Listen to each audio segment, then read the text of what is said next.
जहाँ रात में कुकुर सुतता था, कुकुर बैठता था, वहाँ तेरा बेटा बैठ के गेम खेल रहा है तो कुकुर सोचता है ये कुकुर कहाँ से आके बैठ गया। 50 साल से तू ईदगाह जा रहे हो ईद और बकरीद की नमाज पढ़ने, अब तक दुआए जनाजा याद ना कर, तो ईद और बकरीद की नियत याद ना कर सका और कहते तो इस्लाम खतरे। 50 मुर्दे को तूने दफन किया अपने हाथों से, मिट्टी दिया, आज तक मिट्टी देने की 3 आयत हो याद आप तक ना कर सके, कहते इस्लाम खतरे में। बगैर तहियात के तूने पूरे जिंदगी भर जुमा की नमाज पढ़ता रहा, 5 वक्त पढ़ता रहा, बगैर तहियात के नमाज पढ़ लिया, क्या मौलाना इस्लाम खतरे में? मैं लिख के दे सकता हूँ, लाइए कोर्ट से कागज में लिख देता हूँ, 90% मुसलमान नमाज पढ़ना नहीं जानता। हम लोग पढ़े हैं तब पढ़े, 15 दिन रटे हैं तब तहियात याद किए हैं, हमारे उस्ताद मारे हैं तब तहियात याद किए हैं, 20 दिन रटे हैं दुरूद शरीफ याद किए हैं, 15 दिन रटे हैं दुआ कुनूत याद किए हैं, कुछ दिन रटे हैं दुआ मंसूरा याद किए हैं, कुछ 2-4 महीना रटे हैं बैठ करके मदरसे में, तब 10-20 को सूरत याद किए हैं। आप कभी असलन कुरान न खोले, हम बड़ा ना पढ़े, न कायदा पढ़े, न बगदादी कायदा पढ़े, न मस्जिद में गए, न मदरसा में बैठे, न इमाम के पास रहे, तो आप लोग बगैर पढ़े हुए जो जुमा और नमाज पढ़ते हैं, आप लोग मानुस हैं, आदमी हैं, जिन्नात है, बगैर पढ़े पढ़ते। वाह वाह रे जिन्नात, आप लोग मुसलमान नहीं, बगैर पढ़े नमाज पढ़ लेते हैं, और जब सलाम करेगा लगता मक्का देख, एकदम लगता मदीना देख, नियत देखेगा जुमा की, खाली फुस फुस फुस, कुछ नहीं जानता, लगता 1.5 पारा पढ़ दिया, कुछ क्या बता दिया धोखा दोगे। अरे मस्जिद में बैठ के रब की बारगाह में जाके रब के सामने धोखा, और कहते मौलाना बरकत नहीं होती है, चेहरे में रोशनी नहीं होती है, बाल बच्चों कामयाब नहीं होता है। आज भी तू नमाज पढ़ के आंख से आंसू बहा करके रब कदीर की बारगाह में दुआ कर ले, दिल से दुआ मांग ले, दिल से जो आह निकलती है असर रखती है, पर नहीं ताकत परवाज मगर। वाह वाह वाह वाह, जिंदाबाद भाई जिंदाबाद। 2-4 गो मौलाना मस्जिद में रख लिया और तनख्वाह 7,000 6,000, लुंगी समटा समटी फटाफटी तब 8,500, उससे ज्यादा नहीं देगा। उससे कहिएगा तो मौलवी तोलवी नहीं रखेंगे, मौलवी पढ़ा जाए। माँ बहने बहू बेटियां भी आई है, 1-2 खुराक इनको भी देना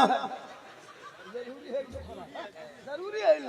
इन लोगों को नमाज पढ़ने कहिए, दादी नमाज काहे नहीं पढ़ते हैं, चाची नमाज क्यों नहीं पढ़ते हैं, पर मौलाना साहब माथा छूटता ही नहीं है, माथा बड़ा दर्द करता है। और कहीं सुन लगी अगर कहाँ मजार है, कहाँ बाबा है, कहाँ पीर साहब है, तो 3-3 को बोतल धो के झोला भर के लेके चल देगी।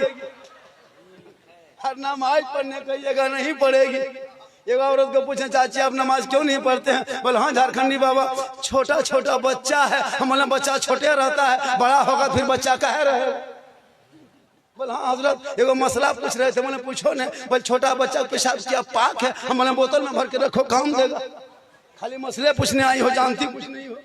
इसलिए मेरी माँ बहने तू नमाजी बन जा, जब तू नमाज पढ़ेगी सर पे दुपट्टा रखेगी, आंचल में छुपा के बच्चे को दूध पिलाएगी, घर में बैठेगी अपनी जबान से बिस्मिल्लाह कहेगी। शरीयत कहती है जब कोई माँ अपने बच्चे को दूध पिलाने से पहले दुपट्टा सर पे, माथा पे चादर दुपट्टा ओढ़नी साड़ी रख ले, अपने बच्चे को आंचल में छुपा ले, अपने घर के अंदर में बैठ जाए, अपनी जबान से बिस्मिल्लाह कहें, तब जाके दूध पिलाएं। शरीयत कहती है जो माँ इस तरह करके दूध पिलाती है वो बच्चा कभी आगे चल के बेहया बेशरम ना होगा। अगर बेटा गोद में होगा तो गुलाम हुसैन होगा, और बेटी होगी तो कनीज़ फातिमा होगी। सुभान अल्लाह सुभान अल्लाह।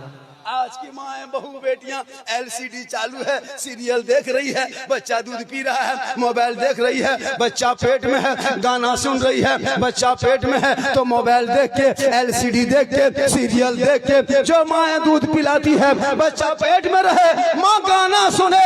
अब जब बच्चा दुनिया में पैदा होगा तो गुलाम गौस नहीं पैदा होगा, गुलाम पबजी पैदा होगा, गुलाम हुसैन नहीं पैदा होगा, गुलाम बोतल पैदा होगा, गुलाम अली नहीं पैदा होगा, गुलाम चना कटिंग पैदा होगा, गुलाम खाजा नहीं होगा, गुलाम डीजे बाजा पैदा होगा। होगा क्या होगा। हम लोग तकरीर करते करते थक गए, बहुत मौलाना मर गए, लेकिन ये कौम हिलने वाली कौम नहीं, कितनी भोली भाली लगती है। लेकिन जब शादी का दिन आएगा वो डीजे वो पड़ाका, वो गेट लेट सेट गेट फेट गेट जबरदस्ती गेट बना के खड़ा कर दिया है। और डीजे बजा के शादी करेगा, पड़ाका फोड़ के शादी करेगा। अब मौलाना इस्लाम खतरे में, हाथ में बम है, कहता इस्लाम खतरे में। वारे मुसलमान क्या कीजिएगा, कभी सुधरिए। हम लोग तकरीर कम किए हजरत, बहुत तकरीर करते करते मौलाना बहुत इंतजार कर गए। लेकिन ये कौम चुपचाप कुछ नहीं, ये कौम अपनी जिंदगी नहीं सुधारेंगे, अपनी जिंदगी नहीं बदलेंगे। मौका मिलेगा तो मोहल्ले का इमाम ही बदल देंगे, अपनी जिंदगी नहीं बदलेंगे। इमाम ही को आजकल सदस्य बना दो, लेता प्रधानमंत्री राष्ट्रपति बन गया, कुछ जानता नहीं, नमाज पढ़ता नहीं। सदस्य जो मस्जिद का वही रहेगा जिसके चेहरे पे दाढ़ी होगी, जो पांचों वक्त के नमाजी होगी। जैसा चाहा वैसा बना दिया। बड़ा आदमी होंगे आप, नेता होंगे आप, मिनिस्टर होंगे आप, बॉस होंगे आप, लेकिन हमारे मस्जिद में जब आएंगे, फकीर हो, अमीर हो, गरीब हो, कोई भी हो, एक सब में खड़े हो गए, एक इमाम के पीछे नमाज पढ़ लिए। यही मजहब है इस्लाम। कोई काला गोरा नहीं। हजरत बिलाल थे, हबशी के हबश के रहने वाले हबशी थे, सैयद नहीं थे। बिलाल गरीब थे, अमीर नहीं थे, काले थे, गोरे नहीं थे, गुलाम थे, आजाद नहीं थे, लेकिन नबी को दिल दिया, नबी से इश्क किया, नबी से प्यार किया। तो हजरत बिलाल का मकाम रब ने इतना ऊंचा किया, इतना ऊंचा किया, इतना ऊंचा किया कि हजरत बिलाल मक्के के धरती पे पांव रख देते तो जन्नत में बिलाल के पांव की आवाज आती।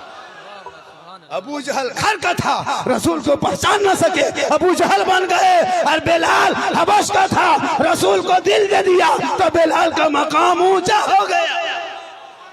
इसलिए घर में चारपाई खाटी ठिकाना नहीं है, अब बॉक्स से पलंग ले, डिस्को भर हर बेटा है बगैर कोभर। शर्म नहीं आती? 3-3 लाख मांगता है हजरत, क्या रेट है इधर? इधर तो थोड़ा बहुत और